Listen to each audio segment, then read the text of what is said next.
क्योंकि ऑटो कंपनियों की बिक्री के आंकड़े आने शुरू हो जाएंगे कल आएंगे और परसों 2-3 दिन में सारे सारे आ ही जाते हैं। लेकिन इस बार अनुमान क्या है, ये बताने के लिए सृष्टि आती हैं, स्टूडियो में ही हैं लेकिन दूसरी जगह पे हैं। सृष्टि बताइए क्या अनुमान है, किस तरह के नंबर्स आएंगे? देखिए, इस बार बहुत उम्मीदें नहीं कर रहे हैं हम ऑटो बिक्री से, क्योंकि इसके पीछे की वजह जो है कि अभी तक जो हम डिमांड देख रहे थे वो कहीं ना कहीं कंटिन्यूड है। पैसेंजर व्हीकल सेगमेंट की बात करें तो वहाँ पे डिमांड मजबूत देख रहे हैं हम कई सारे महीनों से। पर हाँ, अगर कोई सेगमेंट आपको ध्यान में रखना है तो वो इस बार टू व्हीलर सेगमेंट हो सकता है, क्योंकि रिपोर्ट सजेस्ट कर रही हैं कि डोमेस्टिक मार्केट से सहारा मिल रहा है और यहाँ पे एक सीक्वेंशियल रिकवरी की हमारी उम्मीद है। और अगर एक्सपोर्ट्स मार्केट में भी देखें तो बजाज ऑटो और टीवीएस मोटर्स के नंबर महीने दर महीने हल्के सुधरते हुए जरूर नजर आ सकते हैं। आइए आपको कंपनी वाइज एक्सपेक्टेशन की बात करते हैं अब। और सबसे पहले हम टू व्हीलर पे ही अगर स्टिक करें तो आप देखेंगे कि महीने दर महीने अब थोड़ी सी इंप्रूवमेंट की उम्मीद कर रहे हैं, चाहे हीरो मोटोकॉर्प या टीवीएस या आयशर मोटर्स ले लीजिए। और साल दर साल भी इन आंकड़े जो हैं मेजरली आपको हरे निशान में दिखेंगे। अब अगर पैसेंजर व्हीकल सेगमेंट की बात करें तो वहां पे बहुत उम्मीदें नहीं है कि बहुत अच्छी सेल्स बढ़ती हुई नजर आएगी, क्योंकि अभी तक अगर हम देखें तो जो कंपनीज हैं वो अच्छी ग्रोथ कई टाइम से रिपोर्ट कर रही हैं और ये कुछ आंकड़े हैं जो कि हम उम्मीद लगा के चल रहे हैं। अब सीवी सेगमेंट पे बात करते हैं, क्योंकि हमने देखा था कि मार्च महीने में बहुत सारी बिक्री हो गई थी क्योंकि अप्रैल से दाम बढ़ रहे थे। तो अप्रैल महीने की जो बिक्री थी वो काफ़ी गिरावट भरी थी और इसका ही कुछ ट्रेंड फॉलो अप होता हुआ नजर आ सकता है इस पर्टिकुलर महीने में भी। पर आयशर मोटर्स VECV पे ध्यान रखिए, क्योंकि साल दर साल वहां पे हम 14% की बढ़त की उम्मीद कर रहे हैं।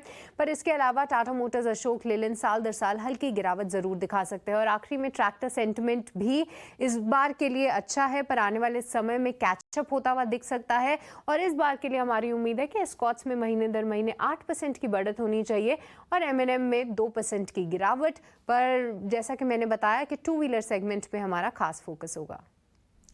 ठीक है, टू व्हीलर्स पर खास फोकस होगा।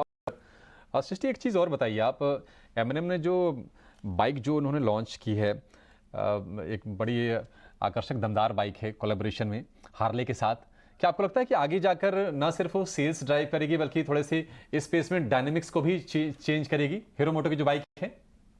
हाँ अभिषेक, हीरो मोटोकॉर्प ने हार्ले डेविडसन के साथ इनका कोलैबोरेशन था, अभी नहीं ये लॉन्च हुई है। आने वाले कुछ महीनों में हम ये लॉन्च होते हुए दिखेंगे और आगे चल के ये जो स्पेस है काफ़ी इंटरेस्टिंग होने वाला है। मैं बताऊं क्यों, क्योंकि ये जो प्रीमियम बाइक सेगमेंट्स है वहाँ पे ज़बरदस्त फोकस आ रहा है। आप जून में ही देखेंगे कि बजाज ऑटो ट्रायम्फ लॉन्च करेगा।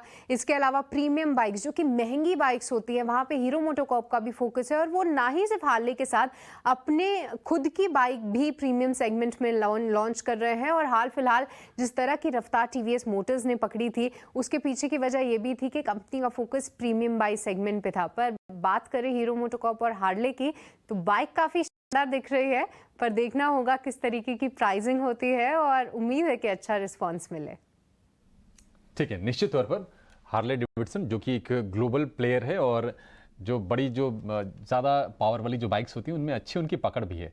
एक ज़माना था जब हीरो मोटो का, जब हीरो होंडा जब हुआ करता था तो इसमें करिश्मा CBZ टाइप की बाइक्स लेके आती थी, लेकिन जो ही इनका वो गठबंधन टूटा तो ये बिल्कुल एंट्री सेगमेंट वाली बाइक तक की सिमट की कंपनी रह गई थी। लेकिन फिर से अपने आप को एक्सप्लोर करने की कोशिश कर रही है। बाइक की जो तस्वीर है आकर्षक लग रही है और निश्चित तौर पर इससे सबसे ज़्यादा जो टेंशन बड़ी होगी वो बड़ी होगी रॉयल एनफील्ड की। खैर देखना होगा। लेकिन फोर व्हीलर में चूंकि नंबर थोड़े से इम्प्रूव्ड होके आ सकते हैं अशोक लेलैंड की, और ये लगातार शेयर फोकस में रहता है, लगातार अच्छी बातें इसके बारे में होती है, लेकिन 150 रुपये के आसपास का जो स्तर है उसे हिल नहीं पाता है।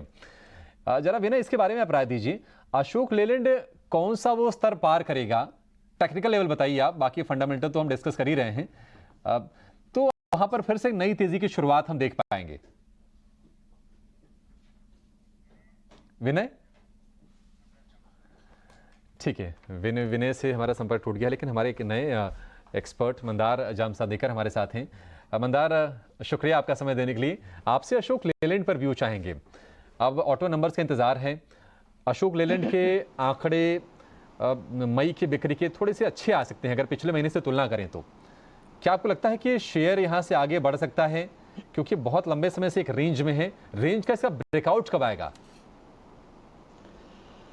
देखिए अभिषेक जी आपने सही कहा, स्टॉक पिछले 2 साल से एक रेंज बाउंड ट्रेड कर रहा है करंट लेवल्स पे, यानी 140 के ऊपर और 140 के नीचे, इस तरीके का इसका एक कंसोलिडेशन है। ऊपर के लेवल्स जो हमने वॉच करने हैं वो मुझे लगता है 160 168 इस तरीके का एक रेजिस्टेंस बैंड है, जो ब्रेक करेगा तो फिर उसके बाद हम कह सकते हैं कि हाँ इसमें एक फ्रेश मूव स्टार्ट होगी। लेकिन मुझे लगता है कि उसके लिए और समय है, क्योंकि जिस तरीके का एक अपमूव हमने इस स्टॉक में इस कंसोलिडेशन से पहले देखा है, तो उससे ऐसे लगता है कि और एक साल शायद ये स्टॉक इसी कंसोलिडेशन में बना रहेगा। नीचे की तरफ 130 135 इस तरीके का सपोर्ट बनता है और ऊपर में 160 168 इस तरीके का रेजिस्टेंस बनता है। तो ये रेंज है, ये रेंज ब्रेक होने की राह दिखनी चाहिए किसी को अगर फ्रेश पोजीशन बनानी हो तो, या फिर अगर करेक्शन आ जाता है और नीचे में 130 135 के आसपास आता है तो वहां पे एक पोजीशन बना सकते हैं। तो फिलहाल तो कंसोलिडेशन है और ये और कुछ समय तक चलेगा ऐसे लग रहा है।